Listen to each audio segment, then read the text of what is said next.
सागर सुधी जो विद्यादि सागर सुधी गुरु हैं हितैषी शुद्धात्म में निरत नित्य हितोपदेश। वे पाप ग्रीष्म ऋतु में जल हैं सयाने पूजूं उन्हें सतत केवल ज्ञान पाने पूजूं उन्हें सतत केवल ज्ञान पाने। बोले भगवान महावीर स्वामी की, आचार्य शांति सागर जी महाराज की, आचार्य गुरुवर विद्यासागर मुनि महाराज की।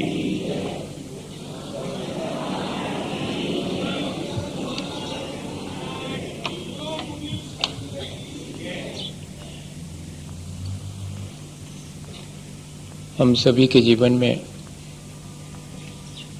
जो कर्म हम करते हैं उनका फल भी हमें चखना पड़ता है। बुरे कर्मों का फल बुरा होता है और भले कर्मों का फल भी हमें अच्छा या भला मिलता है। ये एक बहुत कॉमन सी चीज है, लेकिन नियम सिर्फ इतना ही नहीं है, नियम इससे भी ज्यादा है। जैसे अगर हवाएं किसी बगीचे के ऊपर से गुजरती हैं तो वे हवाएं सुगंध से भर जाती हैं, और अगर बेई हवाएं किसी स्मशान में सड़ने वाले शवों के ऊपर से गुजरती हैं तो हवाएं दुर्गंध से भर जाती हैं।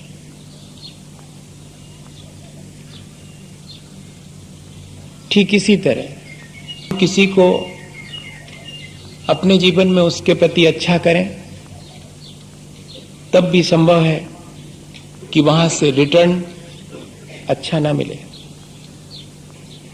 और कभी कभी किसी के प्रति हम अच्छा ना करें और फिर भी वहां से रिटर्न अच्छा मिल सकता है। हमारे प्रेम की हवाएं सामने वाले की घृणा से टकराकर अगर दुर्गंध से युक्त हो जाती हैं तो इसमें कोई ज्यादा आश्चर्यचकित होने की बात नहीं है। ये हमें देखना पड़ेगा, ये निर्णय लेने से पहले हमें यह ऑब्जर्व करना पड़ेगा कि हमने जो कुछ भी कर्म किया है वो किस स्थिति में, किस परिस्थिति में किया गया है। द्रव्य क्षेत्र काल और भाव के अनुसार उसका रिटर्न वैसा का वैसा हमें मिले ऐसा जरूरी नहीं है, बदल करके भी मिल सकता है, तब चकित होने की आवश्यकता नहीं है। अगर हम एक गेंद जोर से फेंकते हैं और सामने दीवार है तो गेंद हम तक ज्यों की त्यों वापस लौट के आती है। वही गेंद हम जोर से फेंकते हैं और सामने अगर रेत का टीला है तो उसमें धंस के रह जाती है, और वही गेंद जब हम फेंकते हैं और सामने अगर कीचड़ भरा पड़ा है तो हमारे ऊपर कीचड़ के छींटे भी लेके आती है। हमें यह ध्यान रखना पड़ेगा कि हमने किसके प्रति कैसा व्यवहार किया है। सामने वाले का राग द्वेष भी हमारे किए गए कर्म से प्रभावित होकर के हमें भी वैसा ही फल पाने के लिए बाध्य कर देता है। इसलिए कर्म करने की जो कुशलता है वो हमें बना करके रखनी चाहिए। भले और बुरे दोनों प्रकार के संस्कार हमारे जीवन में हैं। ये कौन डालता है संस्कार हमारे भीतर? कभी कभी चाहते हुए भी हमारा मन अच्छा करने का सोचते हुए अच्छा क्यों नहीं कर पाता, और कभी कभी हम दूसरे का बुरा सोचते हैं फिर भी हम दूसरे का बुरा नहीं कर पाते। आखिर बात क्या है? कभी कभी हम सोचते हैं कि अपने जीवन को व्रत नियम और संयम से अनुशासित करेंगे, लेकिन नहीं कर पाते। कभी कभी हम सोचते हैं कि हमारी अपनी दृष्टि को हम निर्मल बनाएंगे, लेकिन हमारी दृष्टि की विकृति जा नहीं पाती है। कोई तो है जो इन सब में हमें बाधा डालता है, जो हमें थोड़े भी व्रतों को ना होने दे, भी एक तरह की कषाय है, और जो हमें पूर्ण रूप से महाव्रत न होने दे वो भी एक कषाय है, और जो हमें अपने आपे में न रहने दे वो भी एक कषाय है। वो भी हमारे अपने परिणामों की कलुषता है। कषाय और कोई चीज नहीं है, कषाय हमारे परिणामों की कलुषता है। अब उस कषाय को या कि उस मन की कलुषता को हम कैसे धोएं और हमने कैसे अपने मन को उससे कलुष कर लिया है, इसको हम समझें तो संभव है कि हम वर्तमान में कुछ ऐसे कर्म करें जिससे कि हमारा जीवन ऊंचा उठे, अच्छा बने। रेत का एक कण भी अगर की चीजों में मिल जाए तो सारा मजा किरकिरा हो जाता है। अगर दुर्गंध का एक कण भी वातावरण में आ जाए तो सारे वातावरण को विषाक्त और दुर्गंधमय कर देता है। यही स्थिति हमारी अपने परिणामों की कलुषता या कषाय की है। हमारे भीतर द्वेष और घृणा के जो भाव हैं, हमारे अनचाहे हमारे संस्कारवश जो आते चले जाते हैं, वे ठीक ऐसा ही वातावरण को दुर्गंधित करते होंगे जैसे कि हवा में एक दुर्गंध का कण आ जावे तो सारे वातावरण को विषाक्त कर देता है, या कि खाने में एक रेत का कण आ जाए तो खाने के मजा को किरकिरा कर देता है। नीम तो कड़वी ही होती है भैया, लेकिन ध्यान रखना कि नीम का बीज भी कड़वा होता है। ये जो भी हमारे अंदर अशुभ परिणाम होते हैं वे तो अशुभ हैं ही, लेकिन उन अशुभ परिणामों का जो बीज हमारे भीतर जो कषायें पड़ी हुई हैं वे भी ठीक ऐसी ही हैं। अगर हम किसी से गाली सुनना पसंद नहीं करते तो हमारा फर्ज है कि हम भी अब गाली देना बंद करें। अगर हम किसी से अपने जीवन में दुख नहीं पाना चाहते तो हमारा फर्ज है कि हम भी दूसरे को दुख देना बंद करें। और आचार्य भगवंत इसी स्टाइल में ये लिखते हैं कि यदि हम आगे कर्म नहीं बांधना चाहते तो हम कषाय करना बंद कर दें। जिन्हें कर्म न बांधना हो ते कषाय न करें। जो दुख नहीं चाहते वे दूसरे को दुख देना बंद करें।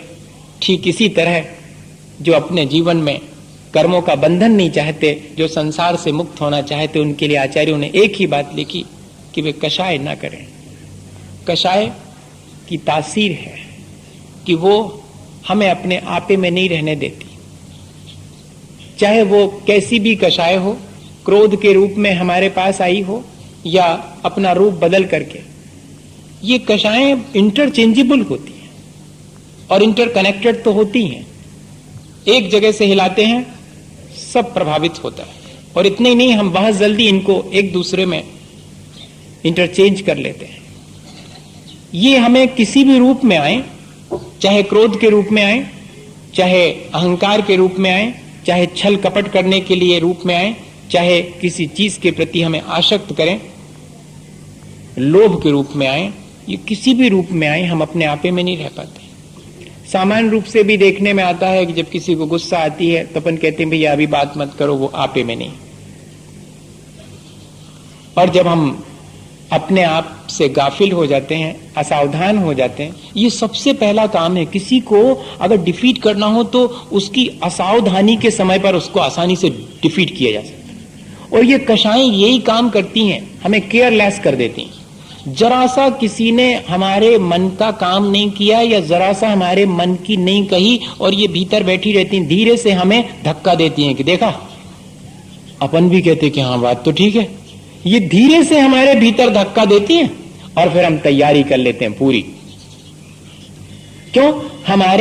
हमारे उस सॉफ्ट कॉर्नर को ये जानती हैं हमारी कषायें कि ये कमजोर कोना है, और वहां हम जैसे ही इनसे प्रभावित होते हैं हम अपने आपे में नहीं रहते और हम असावधान होकर के फिर दूसरी चीज और है, इनकी दूसरी तासीर है। पहले नंबर तो ये हमें असावधान करती हैं। जैसे बच्चे लोग जो है जब आपस में खेलते हैं तब पहले दूसरे को थोड़ा सा वो देखो और फिर गिरा देंगे उनको। ठीक ऐसा ही इनका काम है।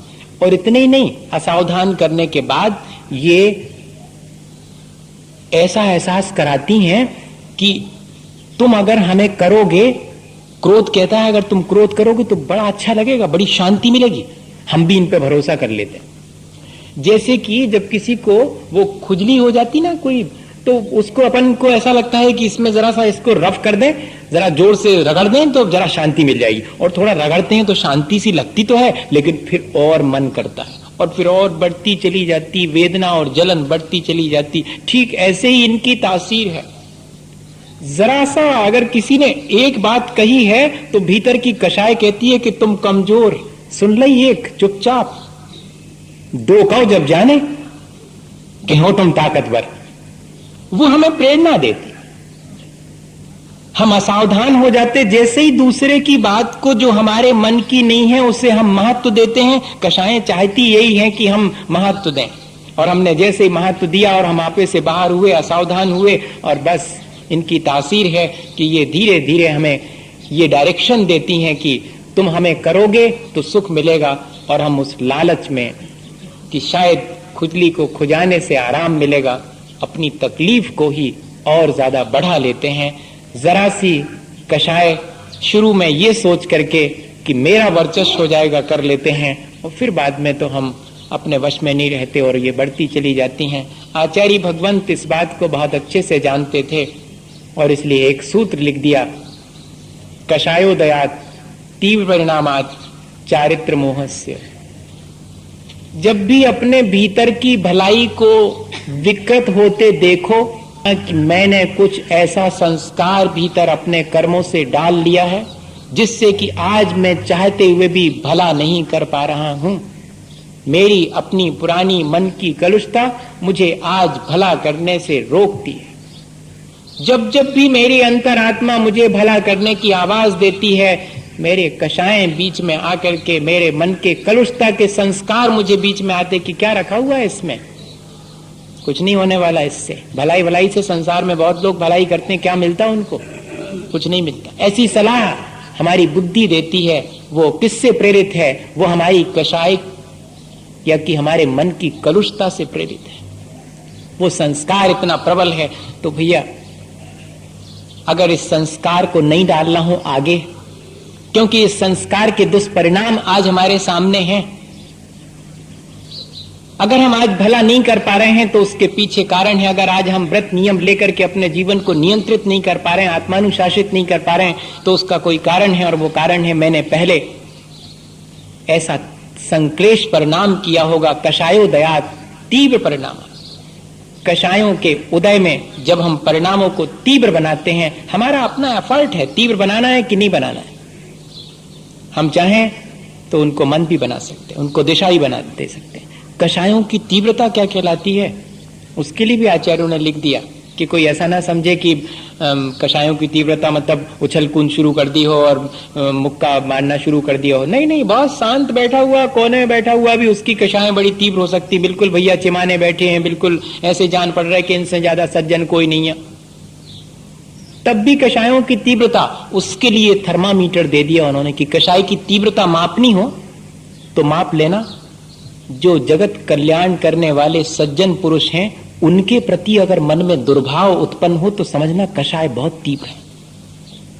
क्या इसमें कुछ नहीं लगना, चुपचाप बैठे होंगे कोने में, लेकिन भीतर जब भी जो जगत का कल्याण करने में लगे हैं, ऐसे सज्जन साधु पुरुषों के प्रति मन में दुर्भाव ना आ जाए, धर्म का विरोध करने की भावना मन के भीतर आ जावे, यहां तक कि धर्म का घात करने की भावना आ जावे, तो समझना कि कषाय की अत्यंत तीव्रता है।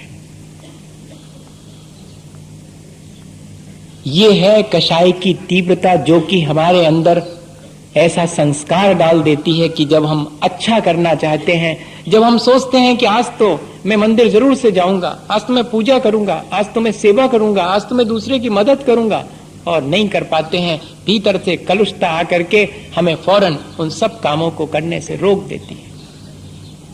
भैया, इस कषायों की तीव्रता को हम पहचाने, अपने भीतर की इस मन की कलुषता को पहचाने और फिर क्या उपाय हम कर सकते हैं वो उपाय भी हम खोजें। ठीक है, हमने अपनी अज्ञानतावश अपने मन की कलुषता से अपने भीतर एक ऐसा संस्कार डाल दिया है, वो तुम्हारी अज्ञानता के क्षण थे, आज हमें मालूम पड़ गया है कि ऐसा संस्कार डालना ठीक नहीं है। हम उसे दिशा दें, बहुत आसानी से दिशा दे सकते हैं। कषायों को दिशा देना कैसे दे सकते हैं दिशा? हमारे भीतर, सबके भीतर कोई ना कोई कषाय है। अपन बैठे हैं, इस समय भी कोई ना कोई कषाय है। कौन सी कषाय है? अधिकांश लोगों के अंदर लोभ कषाय होगी, थोड़े बहुत लोगों के अंदर मान कषाय होगी, हो सकती, कुछ लोग माया बैठे हो सकता है। लेकिन इस समय क्रोध किसी को नहीं है, सब इंटरचेंज करते चले जाते हैं। हम अपने क्रोध को तुरंत मान में बदल लेते हैं, क्योंकि जैसे ही गुस्सा आई और देखा कि 4 लोग बैठे हुए, इनके बीच में इंसल्ट हो जाएगी, हम अपने क्रोध को दबा करके मान में कन्वर्ट कर देते हैं। सम्मान की भावना आ जाती है और फिर जब हमें लगता है कि यहां तो सम्मान नहीं मिलेगा, तो हम धीरे से उठ करके और दूसरी जगह जाते हैं, लोगों से कहते हैं कि नहीं नहीं, वो चूंकि और लोगों को बैठना था इसलिए मैं उठ के वहां चला गया, मेरी अपनी मायाचारी में वो सम्मान कन्वर्ट हो जाता। तुरंत, देर नहीं लगता। क्रोध को कब हमने मान में कन्वर्ट कर दिया, मान को कब हमने मायाचारी में कन्वर्ट कर दिया और फिर बाद में लोभ जागृत हो गया, तो उस लोभ के चलते हो सकता है किसी दूसरे काम में हम लग जाते हैं। इस तरह हम चारों चीजों को अगर हम लोभ से शुरू करें, तो जब लोभ की पूर्ति नहीं होती तो मायाचारी शुरू करते हैं, और मायाचारी प्रकट हो जाती तो अहंकार को चोट पहुंचती, और अहंकार को चोट पहुंचती गुस्सा आ जाता। तार कहां से लगा था? वो लोभ से शुरू हुआ था और पहुंच गया क्रोध तक, और क्रोध धीरे धीरे कन्वर्ट होकर के प्रकट नहीं होता और लोभ में परिवर्तित होकर के दिखाई तक नहीं पड़ता। ये कषायें इस तरह की हैं, हमें इनको दिशा देनी चाहिए। कोई ना कोई कषाय हमारे अंदर होती है और हम उसको इस तरह कन्वर्ट जब इंटरचेंज कर देते हैं, तब फिर क्यों ना हम उसको अशुभ की जगह शुभ में, डिस्ट्रक्शन की जगह कंस्ट्रक्शन में लगा दें। अगर ये एनर्जी है तो इस एनर्जी को, जो कि डिस्ट्रक्टिव है, जो अपना और दूसरे का घात ही करेगी, तब क्यों ना उसको कंस्ट्रक्टिव बना दिया जाए। लोभ धन पैसे का भी हो सकता है, और लोभ मंदिर जाने का भी हो सकता, 4 बातें धर्म की सुनने का भी हो सकता, पिछी कमंडल मैं ले लूं, महाव्रत धारण करूं, इस बात का लोभ भी हो सकता। बिना इसके तो हो गई नहीं। उसी से धन पैसा, उसी लोभ के उदय में धन पैसा कमा सकते हैं, और उसी लोभ कषाय के चलते और हम उसको दिशा दे करके और अपना धर्म ध्यान भी कर सकते हैं। अभी अपन कौन से लोभ से बैठे हैं? महाराज 4 बातें धर्म की सुनाएंगे, कुछ तो समझ में आएंगी, कुछ तो कल्याण हो जाएगा हमारा भी, चलो होके आते हैं।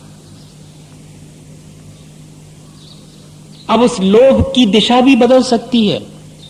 अभी तो सिर्फ ये है मन में कि 4 बातें धर्म की सुनेंगे, और दूसरे प्रकार का लोभ उत्पन्न हो जाए। क्या पता महाराज के पास जाने से कोई मंत्र वगैरह दे दे में, और मंत्र दे दे में तो अपन तिजोरी में रख लेंगे, पैसा बढ़ जाएगा। लोभ, अब क्या उस लोभ का क्या कह सकते हैं कि किस दिशा में चला जाएगा? ये तो हमारे अपने वर्तमान लोभ, हमें इस बात की वाला लोभ का अंदर हम जैसा पुरुषार्थ करेंगे उस लोभ को वैसी दिशा दे सकते हैं। इसी तरह अपने मान को, क्रोध को और माया को भी हम ऐसी ही दिशा दे सकते हैं। गुस्सा करना है तो अपने ऊपर गुस्सा कर सकते हैं कि मैं इतना खराब क्यों हूं। दूसरा खराब है इस बात पे गुस्सा तो आता है, लेकिन मैं इतना क्यों बेईमान हूं, मैं क्यों इतना जो है कठोर हूं, इस बात पे क्यों नहीं हमारे अंदर गुस्सा आता है। हम अपने उस गुस्से को, क्रोध लेना सीख लिया तो देर नहीं लगती जीवन को संयमित होने में। एक उदाहरण है, जल्दी बात समझ में आ जाएगी। विवाह हुआ था उस नवयुवक का, और वो मुनिजनों के प्रवचन सुनकर के वापस लौटा, तो जीवन साथी ने कहा कि तुम रोज प्रवचन सुनने जाते हो, हमारा भैया भी मिलता होगा वहां पर, वो भी रोज सुनने जाता है प्रवचन। हाँ मिलता तो है। तो बात आगे बढ़ी जीवन साथी ने कहा कि हमारा भैया सोच रहा है कि वो मुनि बने। इस नवयुवक ने सुना तो जोर से हंसा। बोले हंसते क्यों? बोले मैं इसलिए हंस रहा हूं कि उसका नहीं है मुनि बनना, क्योंकि जो सोचता है वो बनता नहीं है। अरे ऐसी भी कोई बात होती? बोले हाँ, अगर बनना है तो बन क्यों नहीं जाते? मना किसने किया? सोच क्यों रहे हो? जब भूख लगती है तो क्या सोचते हैं कि खाना खाऊं? खा लेते हैं। जब कभी कोई कड़ी बात कह देता है तो क्या सोच सोच के गुस्सा करते हैं? तुरंत कर लेते हैं। बताओ आप।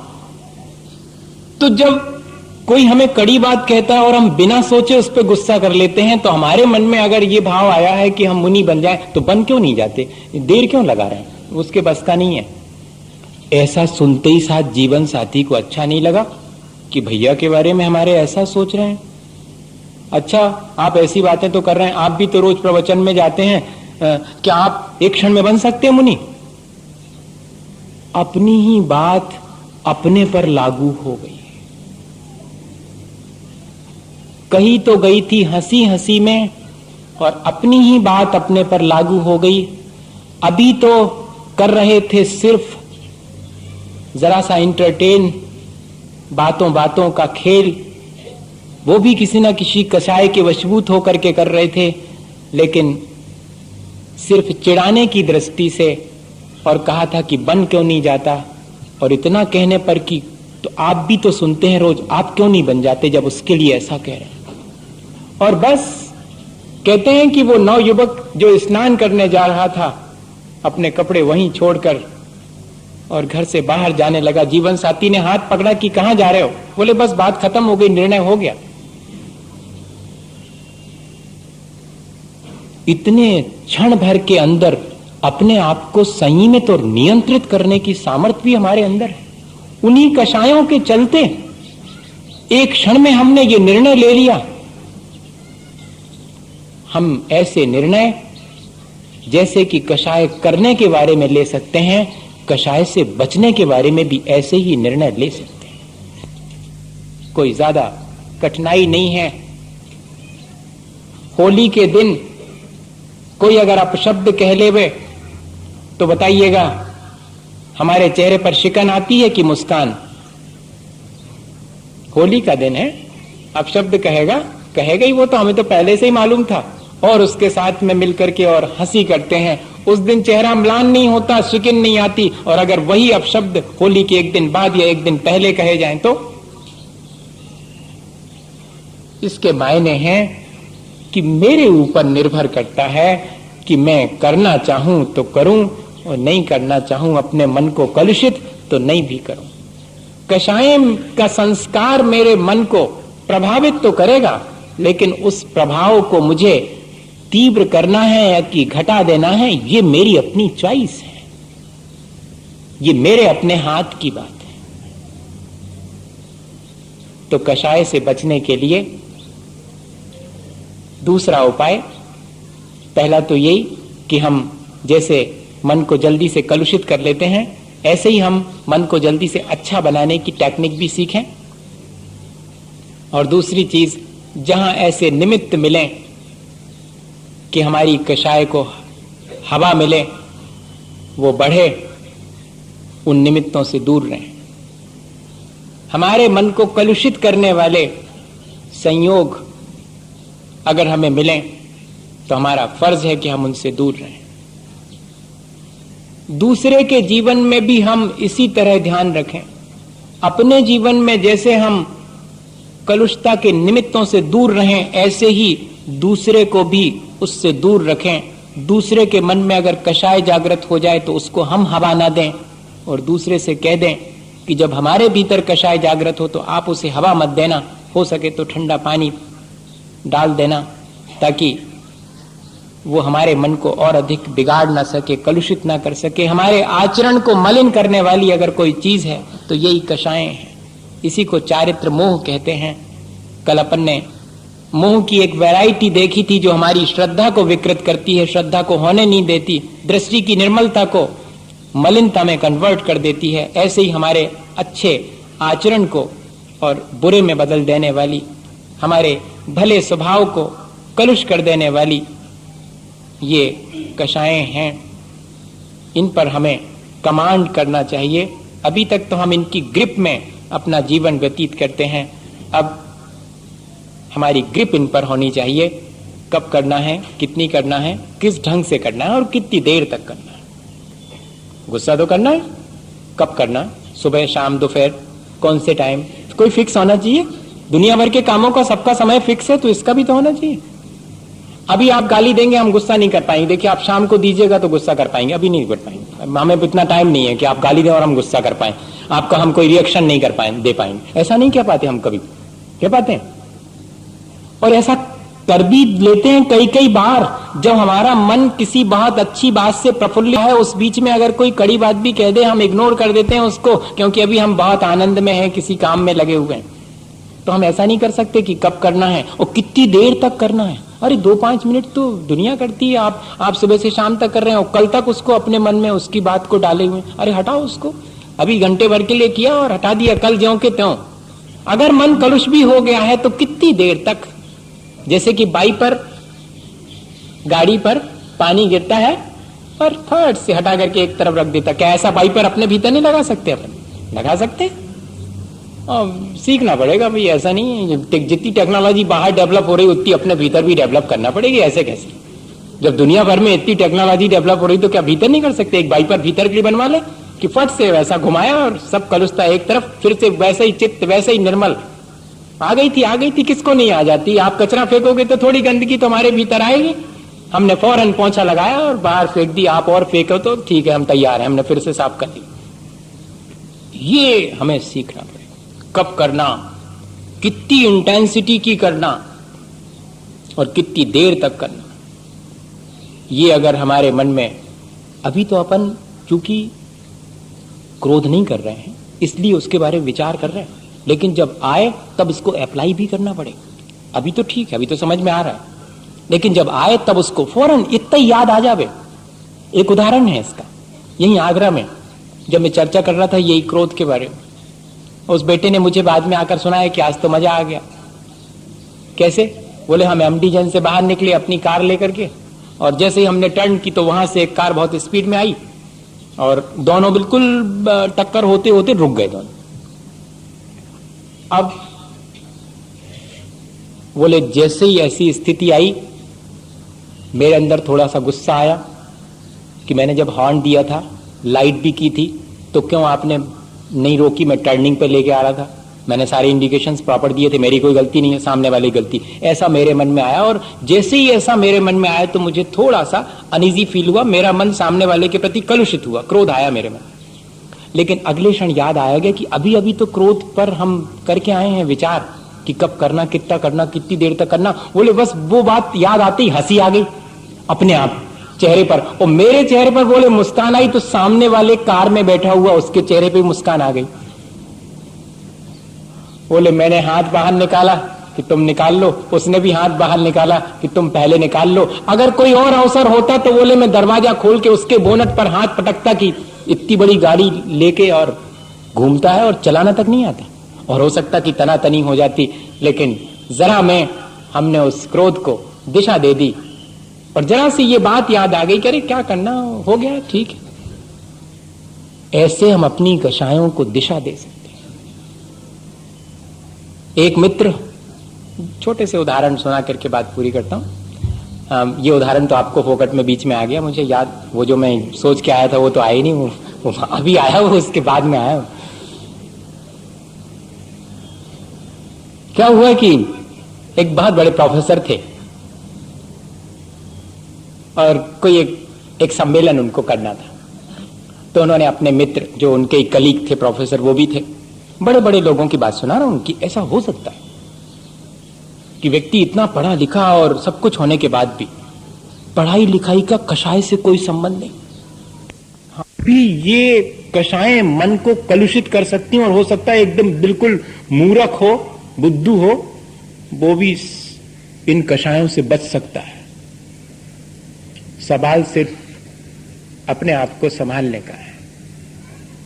अगर ज्ञान अपने को संभालने में कारण बनता है तो वो ज्ञान श्रेष्ठ है, और ऐसा ज्ञान जो कि हमें हमारे जीवन को पतित कर दे, ऐसा ज्ञान कोई काम का नहीं है। दोनों प्रोफेसर हैं, दोनों का मन है कि कार्यक्रम अच्छा हो, सम्मेलन अच्छे से हो, तो क्या करें? माहौल बिल्कुल प्रतिकूल था, इस स्थिति में करना है फंक्शन। तो प्रोफेसर ने कहा कि कोई बात नहीं, अपन दो हैं, दोनों से काम चलेगा और मैं ही खुद अनाउंस करता हूं। और वो रिक्शा करके, और रिक्शे में जो है, और पूरे उसमें शहर में जाकर के कि ये सम्मेलन होने वाला है और यूनिवर्सिटी में, और आप सबके लिए हम आमंत्रित करते हैं। तो लोगों को लगा कि अरे प्रोफेसर खुद जो है वो इस तरह कर रहा है, और समा बंध गई और सम्मेलन हो गया। अब वो सम्मेलन तो बढ़िया से चल रहा था, सब वक्ता बोल रहे थे अपनी अपनी तरह आके, लेकिन वही जो मित्र जो कि सारे शहर में और अनाउंस करने गए थे, जब उनको खड़ा किया तो वे जरा लंबा बोल गए। अब लंबा बोल गए तो ये जो दूसरे प्रोफेसर मित्र थे, उनने धीरे से उनका कुर्ता खींचा कि सुनो, बहुत देर हो गई, तुम बोले चले जा रहे। बस उनको आ गई गुस्सा, इतने हजारों लोगों के बीच में, और मैंने ही तो समा बांधी और मुझे ही नहीं बोलने दे रहे। आ सकती है। ये कन्हैयालाल मिश्र प्रभाकर ने अपनी किताब में उदाहरण लिखे, और कहते हैं कि उस क्रोध के वशीभूत होकर उन्होंने इतने लोगों के बीच भी मंच से अपने उन प्रोफेसर मित्र की जो इंसल्ट हो सकती थी वो कर दी, अनाप शनाप कुछ भी कह दिया। अब वो जो मित्र थे वो सख्ती में आ गए कि सभा बनते बनते बिगड़ ना जाए, तो ये तो चुप रहे। अगर वे भी उबल जाते तो बिगड़ ही जाती बात, चुप रहे। और चुपचाप धीरे से माइक लेकर के और किसी बढ़िया वक्ता को खड़े कर दिया, और फिर से सारा सम्मेलन तो हो गया। लेकिन दोनों तरफ के लोगों ने कहा कि एक माफी मांगो, लेकिन बात इतनी बढ़ गई थी कि दोनों एक दूसरे से नहीं मिले। ये नेहरू और महावीर त्यागी वाली बात नहीं है कि वो अपने कार में हाथ पकड़ के ले गए थे, आपको याद है कल परसों, वो वैसी नहीं, ये थोड़ी हट करके हो गई। ये दोनों ने एक दूसरे से बिल्कुल भी नहीं मिले और चले गए। कई दिन तक अनबोला रहा, बात ही नहीं हुई। प्रोफेसर मित्र जो थे उनके मन में कई बार आया कि अरे क्या इतनी सड़ी सी बात पर, अगर ज्यादा बोल लिया था तो बोल लेना देना था, मैंने ही काय को कुर्ता पकड़ के खींचा, क्या करना था। तो उनने एक तो चिट्ठी पर क्या लिखा कि हम तो सोच रहे थे इतने दिन से तुम नहीं मिलने का नखरा कर रहे हो, अगर तुम नखरा कर रहे हो तो जल्दी से आ जाओ, मैंने चाय बनवा के रखी है। हाँ, वो वाला कॉमन वो जो टाइम होता कॉलेज में, क्या बोलते हैं उसको, क्या बोलेंगे, हमें समझ में नहीं आ रहा, टी टाइम। अब आगे समझ में, वो टी की आदत चली गई ना, इसलिए वो टी टाइम भूल गया था मैं। अपन को आहार का टाइम तो मालूम है, लेकिन बड़ा मुश्किल है। जाकी जॉन में लगन, वो वही में मगन है। आपको कितनी जल्दी याद आ गया कि हमने जरा इशारा किया, आपने कहा टी टाइम होना चाहिए, यही सही है। तो वो टी टाइम में उन्होंने कहा कि अगर तुम, मैं सोच रहा था कि इतने दिन हो गए, अगर तुम नखरा कर रहे हो तो जल्दी से आ जाओ, मैं चाहे रही में गुस्सा हो तो भी आ जाओ, आज दो दो हाथ ही लेऊंगा। हाँ, ऐसा लिख दिया उस चिट्ठी पर कि अगर हमने तो सोचा था तुम नखरा कर रहे हो, नखरा कर रहे हो तो कोई बात नहीं, बलिहारी है तुम पर, और अगर गुस्सा कर रहे हो तब भी आ जाओ, आज तो दो दो हाथ करने का मन है। और जैसे ही ऐसी चिट्ठी, हमारी ये कलुस्ताएं हैं, और जैसे ये चिट्ठी पड़ी और ये आए और आके जो है, और इनने भी खड़े होके हाथ पकड़ लिया कि आओ बैठो। अब वो मित्र जो है माफी मांगने के मूड में, इनने कहा कि नहीं तुम तो चाय पी लो, और चाय पीते पीते और वो मित्र बोले, कहने लगे भैया उस दिन जरा बेवकूफी हो गई। तो इनने भी धीरे से कहा, किसकी, मेरी या तुम्हारी, और दोनों ने जोर से ठहाका लगाया और गले मिले। और बताइएगा, क्या हम इस तरह अपने मन की कलो एक दूसरे के साथ जैसे बढ़ा लेते हैं, ऐसे ही एक दूसरे के साथ मिलकर अपनी इस कलुषता को क्या हम वॉश आउट नहीं कर सकते? हम कर सकते हैं। स्वयं नहीं कर पाते हैं तो दूसरे की मदद से हम इस प्रक्रिया को थोड़ा सा विनम्र होकर के, थोड़ा सा झुक करके अपने मन को कलुष होने से बचा सकते हैं, इसी भावना के साथ कि हम सब अपने मन को निर्मल बनाएं और ये कलुषता का संस्कार जो हमें निर्मल होने में बाधक बने हटा करके अपने जीवन को हमेशा के लिए आ सके। इसी भावना के साथ विद्यासागर मुनि महाराज। हे गुरुवर शाश्वत सुखदर नग्न स्वरूप तुम्हारा है, जग की नश्वरता का सच्चा करने वाला है। जब जगी विषयों में रची बची कर गाफिल निद्रा में सोता हो, अथवा वह शिव के निष्कंटक पथ में विषकंटक बोता हो। निशाता सन्नाटा बंध में बन जारी चरते हो, तब शांत निराकुल मानस तुम तत्वों का चिंतन करते हो।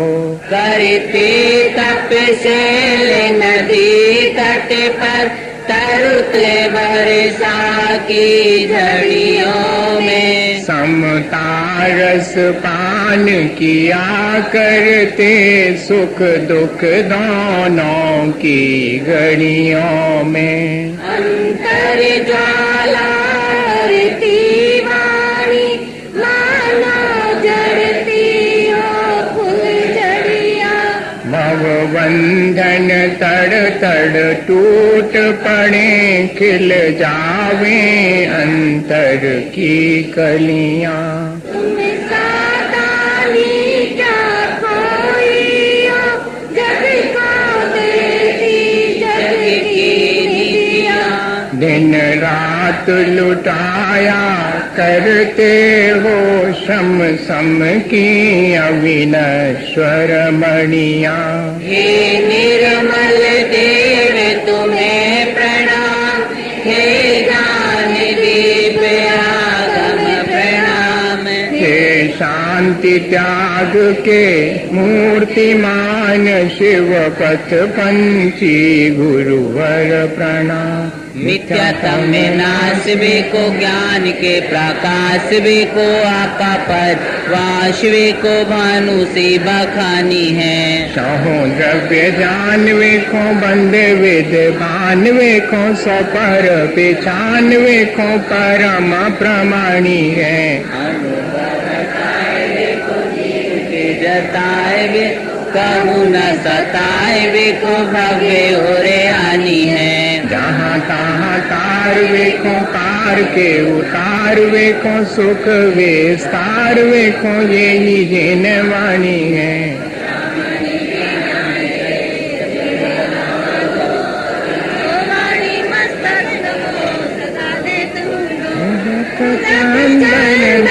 तांदुले पुष्प कई चारु सुदीप सुधूप फलार्घि कई धवल मंगल गाने रवाकुले जिने रहे मुनिराज महम यजे। ओम भीम श्री 108 परम पूज्याचार्य गुरुवर श्री विद्यासागर जी महाराज की संगत, मुनि श्री समर सागर जी महाराज, श्री भव सागर जी महाराज के चरण कमलों की पूजा अनर्पण प्राप्त है। गंभीर पांति स्वाहा।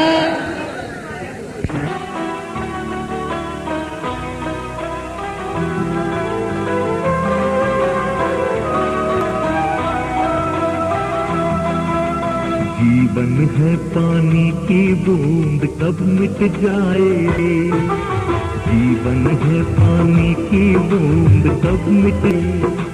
होनी अनहोनी होनी अनहोनी कब क्या घट जाए रे। जीवन है पानी की बूंद कब मिट जाए रे, जीवन है पानी की बूंद कब मिट जाए रे।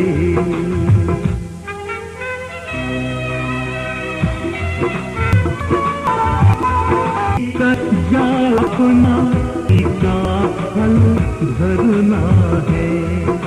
नीम के में नीम के तरु में दिखाए है पानी सब मिट जाए रे। जीवन है पानी की बूंद सब मिट जाए रे।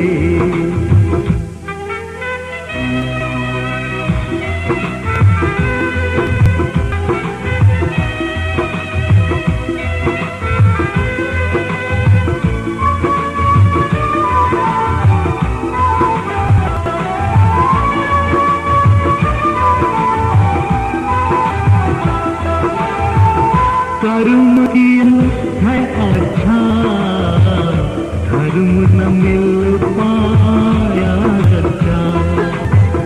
वीराने इस जंगल में रहे न एक पल मंगल में।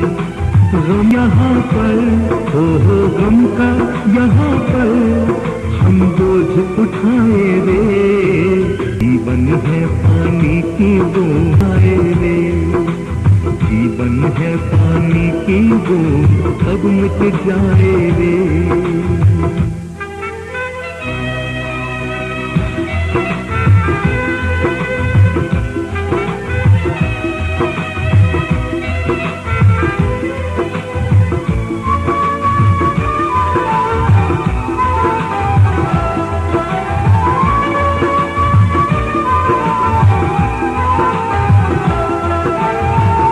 किसको माने अपना है, अपना भी तो सपना है।